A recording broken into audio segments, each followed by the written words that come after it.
Direct selling की इस global यात्रा में आपका स्वागत है।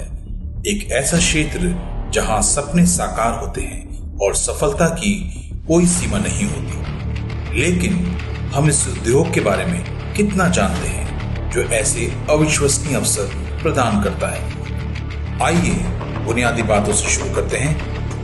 क्या आप जानते हैं कि वह कौन सा वर्ष था जब डायरेक्ट सेलिंग शुरू हुई और पहली कंपनी का नाम क्या था?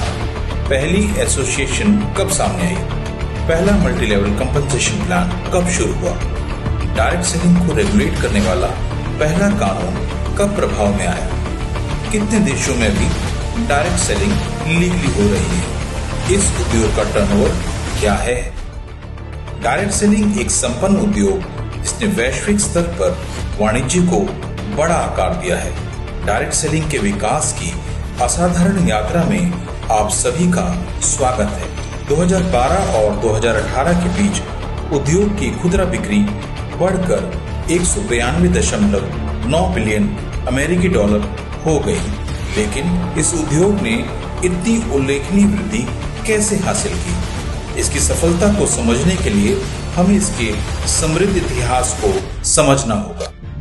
सन 1855 में साउथ वेस्टर्न कंपनी की स्थापना हुई, जो डायरेक्ट सेलिंग का आधिकारिक जन्म था।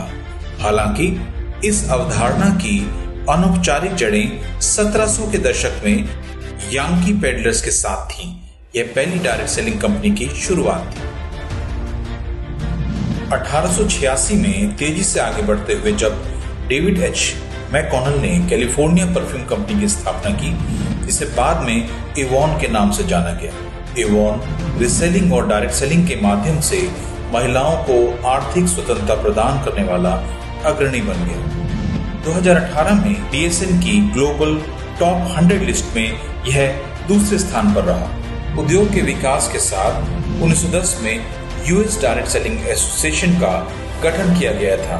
एवॉन और 9 अन्य कंपनियों के संघ से जन्मा यह डायरेक्ट सेलर्स की जरूरतों के लिए समर्पित पहला संघ बन गया। 1930 का दशक पार्टी प्लान्स के साथ नवीनता लेकर आया। नॉर्मन स्क्वायर की रचना ने उद्योग को एक से अनेक में बदल दिया, जिससे इंडिपेंडेंट बिजनेस कंसल्टेंट्स को व्यक्तिगत संपर्क बनाए रखते हुए कई ग्राहकों तक पहुंचने की अनुमति मिली। 1946 में Avon over the counter stock जारी करके सार्वजनिक हो गया। 1964 में इसे न्यूयॉर्क स्टॉक एक्सचेंज में सूचीबद्ध किया गया था। टपरवेयर ने 1951 में डायरेक्ट सेलिंग की प्रभावशीलता को पहचाना। सफल घरेलू पार्टियों के बाद रिटेल को छोड़कर केवल डायरेक्ट सेलिंग पर ध्यान केंद्रित किया। 1959 में एमवे ने एक गेम चेंजिंग अवधारणा पेश की, मल्टी लेवल कंपनसेशन प्लान। 2018 में एमवे ने 8.80 बिलियन अमेरिकी डॉलर के राजस्व के साथ डीएसएन की ग्लोबल 100 सूची का नेतृत्व किया। World federation of direct selling association की स्थापना 1978 में हुई थी, जिसने वैश्विक स्तर पर 12 डायरेक्ट सेलिंग एसोसिएशन को एकजुट किया था। इसका उद्देश्य सहयोग को बढ़ावा देने और मानक प्रथाओं की स्थापना करके चुनौतियों का समाधान करना था। 1985 में उद्योग ने विश्व आचार संहिता की स्थापना करके नैतिक व्यवसायिक प्रथाओं और उपभोक्ता संरक्षण की नींव रखी। 1990 के दशक के अंत में इंटरनेट के व्यावसायिक उपयोग ने डायरेक्ट सेलिंग में क्रांति ला दी। कंपनियों ने उत्पादों को प्रदर्शित करने और मुनाफा बढ़ाने के लिए वेब को अपनाया। 2010 के दशक में टेक्नोलॉजी ने आगे छलांग लगाई। ईमेल मार्केटिंग और डिजिटल कैटलॉग जैसी रणनीतियों का लाभ उठाते हुए ऑनलाइन डायरेक्ट सेलिंग एक वास्तविकता बन गई। इस समय के आसपास पेश किया गया सोशल मीडिया एक शक्तिशाली उपकरण बन गया। 78.6% सेल्स पर्सन ने इसका उपयोग उन लोगों से बेहतर प्रदर्शन करके किया। 2018 में सोशल सेलिंग मंच पर आ गई है। सोशल मीडिया एक प्रत्यक्ष संपर्क केंद्र बन गया है जो पहुंच बढ़ा रहा है और युवा वर्ग को आकर्षित कर रहा है। ई कॉमर्स डायरेक्ट सेलिंग के तरीकों में और विविधता लाती है? और क्या हम इन परिवर्तनों के साथ ग्लोबल डायरेक्ट सेलिंग बाजार के आकार को जानते हैं? 2022 में ग्लोबल डायरेक्ट सेलिंग बाजार का मूल्य 200.14 बिलियन अमेरिकी डॉलर था और 2023 से 2030 तक 6.4% की CAGR से बढ़ने की उम्मीद है।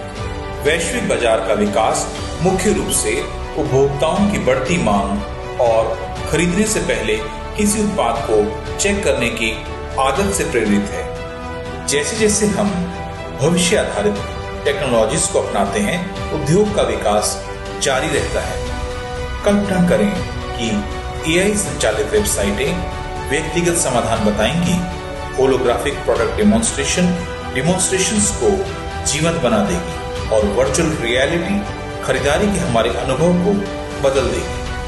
उन्नत डेटा एनालिटिक्स को एकीकृत करने से यह सुनिश्चित होगा कि कंपनियां उपभोक्ता प्राथमिकताओं को बेहतर ढंग से समझ पाएंगी। अनुकूलित उत्पाद पेशकश और व्यक्तिगत अनुभव डायरेक्ट सेलिंग परिदृश्य को फिर से परिभाषित करें। वे अधिकांश लोगों को यह भी पता नहीं है कि डायरेक्ट सेलिंग कंपनी 5 राष्ट्रीय ओलंपिक समितियों की एक गौरवशाली ग्लोबल स्पॉन्सर है और स्पेन में पुरुषों की शीर्ष professional football division La Liga की ऑफिशियल न्यूट्रिशन पार्टनर है। 2021 में एक नई विशिष्ट ट्रेनिंग सेंटर खोला गया। 17,000 वर्ग फुट का मल्टी स्पोर्ट्स ट्रेनिंग सेंटर एथलीटों के लिए एक उच्च तकनीक व्यक्तिगत अनुभव प्रदान करता है, जिसमें शारीरिक कंडीशनिंग, खेल पुनर्वास, व्यक्तिगत पोषण प्रबंधन और खेल प्रदर्शन तक शामिल है। यह अविश्वसनीय है, लेकिन हाँ, ये डायरेक्ट सेलिंग की शक्ति है। वहीं क्रिस्टियानो रोनाल्डो और विराट कोहली जैसे ब्रांड एम्बेसडर भी हैं। इस उद्योग में अपार संभावनाएं हैं। एक अभूतपूर्व कदम में एक तकनीकी दिग्गज ने प्रौद्योगिकी और डायरेक्ट सेलिंग के क्षेत्र का विलय करते हुए एवॉन का अधिग्रहण किया। यह टेकओवर उद्योग के परिदृश्य में बदलाव का प्रतीक है। यह इस बात का प्रमाण है कि कैसे उद्योग विभिन्न क्षेत्रों के साथ जुड़कर नई संभावनाओं को आकार दे रहा है। डायरेक्ट सेलिंग एक सदी से भी अधिक पुरानी व्यापारिक पद्धति 170 से अधिक देशों में प्रचलित है और यह एक वैश्विक उद्योग है। प्रत्येक तकनीकी प्रगति के साथ यह भविष्य की पीढ़ियों के साथ जुड़कर नवाचार का एक प्रतीक बना हुआ है। आज पर्यावरण अनुकूल उत्पादों के बारे में बहुत चर्चा है, लेकिन क्या आप जानते हैं कि इस क्रांति को शुरू करने वाला पहला समूह एक डायरेक्ट सेलिंग समूह ही था और वह भी 1900 के दशक के मध्य में। टॉक्सिक फ्री प्लास्टिक उत्पादों के बाजार में सबसे बड़ा खिलाड़ी फिर से डायरेक्ट सेलिंग उद्योग से है। यह सूची कभी खत्म नहीं होती। इस उद्योग के पास विश्व स्तर पर 700 से अधिक पेटेंट उत्पाद हैं और 90 मिलियन लोग विश्व स्तर पर जुड़े हैं और 66% लोगों ने स्वीकार किया कि डायरेक्ट सेलिंग कंपनियों से प्रशिक्षण लेने के बाद उनके पेशेवर कौशल में सुधार हुआ है। इस क्षेत्र में अगली क्रांति है दार्जो नई और अगला सफल व्यक्ति है आप।